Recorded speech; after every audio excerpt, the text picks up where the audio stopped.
आले सऊद तो आले सऊद हैं, इतिहास गवाह है। इस्लामिक किताबें उठा कर देखिए, इन अरबियों का आले सऊद का इतिहास ही खराब है। यकीन कीजिए, ये धोखेबाज हैं। यकीनन आप ये जानते होंगे कि अरब का बैकग्राउंड क्या है।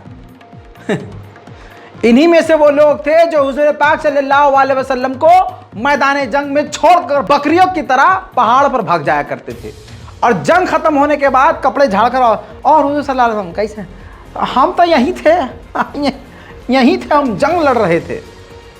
ये इनका इतिहास है। मोहम्मद बिन सलमान उसी मिजाज का एक इंसान दुनिया के सामने आया है।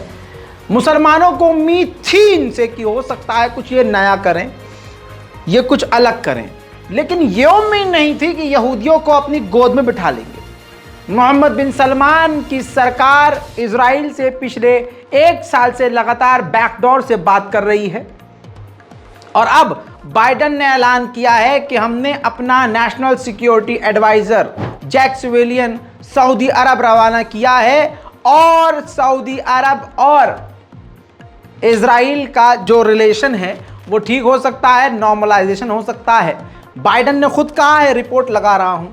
अब आप समझ लीजिए, पूरी दुनिया के मुसलमानों को ही धोखा नहीं, मोहम्मद बिन सलमान कुरान पाक को भी धोखा दे रहे हैं, अल्लाह को भी धोखा देने का काम कर रहे हैं। सलाम, नमस्ते, सत श्री अकाल। मैं हूं रजा और आप देख रहे हैं रजा ग्राफिक की मिडिल ईस्ट स्पेशल रिपोर्ट। दोस्तों, आप समझ लीजिए कि हाल कितना खराब है, और सऊदी अरब मुसलमानों के साथ एक बड़ा धोखा करने जा रहा है। रिपोर्ट यह है कि मोहम्मद बिन सलमान कुछ शर्तें रखेंगे जिसे अमेरिका के NSA मान लेंगे, और इजराइल के साथ अमेरिका सऊदी अरब का नॉर्मलाइजेशन करवा देगा। बात करें इजराइल की, तो इजराइल में नेतन्याहू ने कानून तो पारित कर दिया है, पास करके अपने आप को कानून से ऊपर कर दिया है, लेकिन 2 लाख से ज्यादा यहूदी सड़कों पर उतरकर अभी भी हिंसक प्रदर्शन पर उतारू हैं।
जैसे मणिपुर में बहुसंख्यक समाज के आतंकवादी सरकार का समर्थन पाकर कुकी और दूसरे आदिवासी समुदायों पर हमलावर हो रहे हैं, और जैसे बजरंग दल और हिंदू दल भारत की राजधानी दिल्ली में खुल्लम खुल्ला हथियार लेकर और भड़काने का काम कर रहे हैं मोदी की मदद से और मोदी सरकार की रजामंदी से, ठीक वैसे ही यहूदी नेतन्याहू के इशारे पर और नेतन्याहू के आशीर्वाद से फिलिस्तीनियों के इलाकों में एडवांस हथियार गले में टांगकर यहूदी घुस रहे हैं और उनको डरा धमका रहे हैं।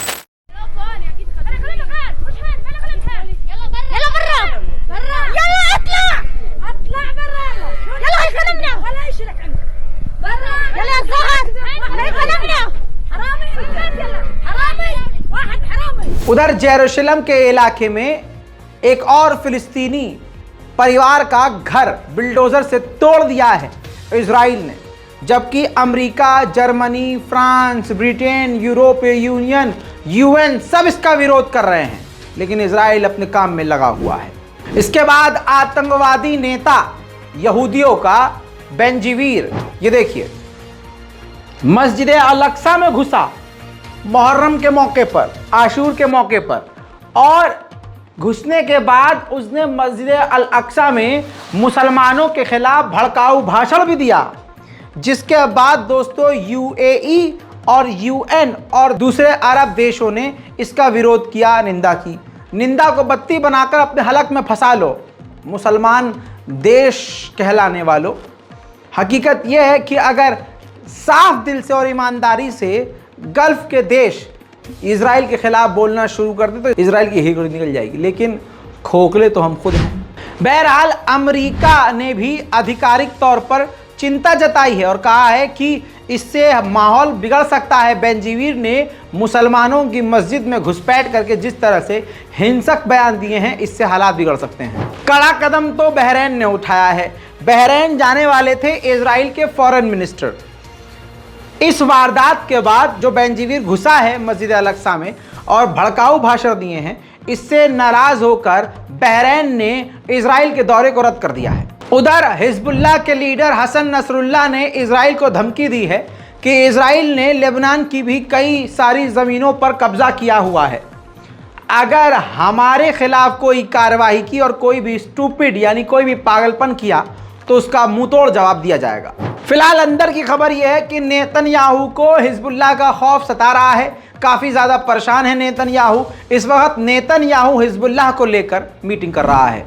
यूएन से लेकर अंतर्राष्ट्रीय कोर्ट और तमाम देश जानते और मानते, और हमारा भारत भी मानता है इस बात को, कि इजराइलियों ने फिलिस्तीनियों को उनकी ज़मीन से भगाया था। यूएन में जो इजराइल का एनवॉय है उसने अपना आतंकी चेहरा दिखाया है और कहा है कि फिलिस्तीनियों का कोई अधिकार नहीं है कि वो वापस अपनी ज़मीन पर आएं। उनका कोई हक नहीं है, उनका कोई राइट नहीं है। अंधेर नगरी, चौपट राजा और ज़बरदस्ती की जिद है, खुल्लम खुल्ला नंगापन है। इसका मतलब ये जो कहा है कि वापस नहीं आ सकते, ये बोलकर यहूदियों के कुत्ते ने ये कन्फर्म कर दिया कि हाँ, एक वक्त था जब फिलिस्तीनियों को उनकी ज़मीन से भगाया गया था। यूएन के एनवॉय जो इजराइल के हैं, उन्होंने ये बात मुंह से बोल दी है। हकीकत यह है कि मुस्लिम देश कुछ नहीं कर पा रहे हैं इजराइल के खिलाफ, हकीकत है ये। लेकिन एक नॉन मुस्लिम देश चाइना, भले ही वो खुद वीगर मुसलमानों पर जुल्म कर रहा हो, लेकिन यूएन के अंदर एक मजबूत आवाज़ चाइना मानी जाती है। चाइना ने यूएन के अंदर इजराइल को झटका दिया और कहा कि ये जो वायलेंस का साइकिल है, हमलों का साइकिल है इजराइल का, ये बढ़ता जा रहा है, इसे रुकना चाहिए। और डायरेक्ट चीन ने यूएन में इजराइल से कहा है, चाइना ने, कि आप फिलिस्तीनियों की सरजमीन पर और फिलिस्तीनियों के मकानात पर कब्जा करना बंद कर दें। रशिया में एनुअल डे परेड होने वाली है। ऐसे में उसके दोस्त ईरान ने अपने टॉप कमांडर रशिया भेज दिए हैं। लगभग $7 बिलियन ईरान के साउथ कोरिया में फंसे हुए हैं अमेरिका की पाबंदियों की वजह से। बल्कि कहा यह जा रहा है कि पाबंदियां छोड़िए, अमेरिका ने साउथ कोरिया से मना कर दिया है कि ईरान के पैसे मत देना। बस अब ईरान इंटरनेशनल क्रिमिनल कोर्ट में साउथ कोरिया के खिलाफ केस फाइल करने जा रहा है, जिसके बाद साउथ कोरिया को दिन में तारे नजर आएंगे। उधर तुर्की ने अपने ड्रोन का इस्तेमाल करके इराक में घुसपैठ की और पीकेके के 4 आतंकवादियों को, लड़ाकुओं को कत्ल कर दिया। उधर आर्मीनिया की सांसें रुक गई हैं।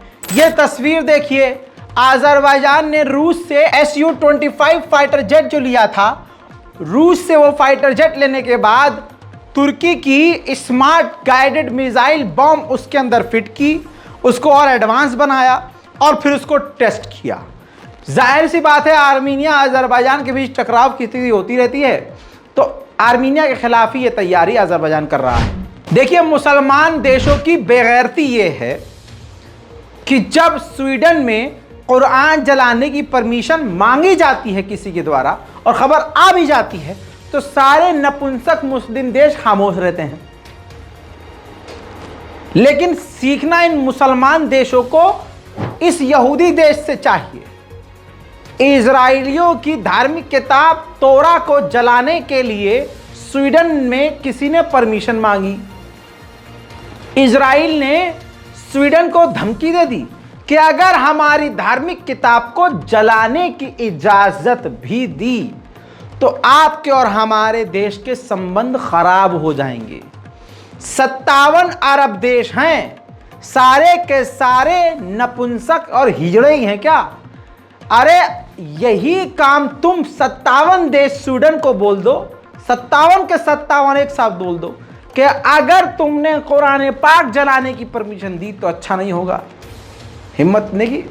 असल में ये है मुसलमान ही सबसे ज़्यादा बेगैरत और नंगा है।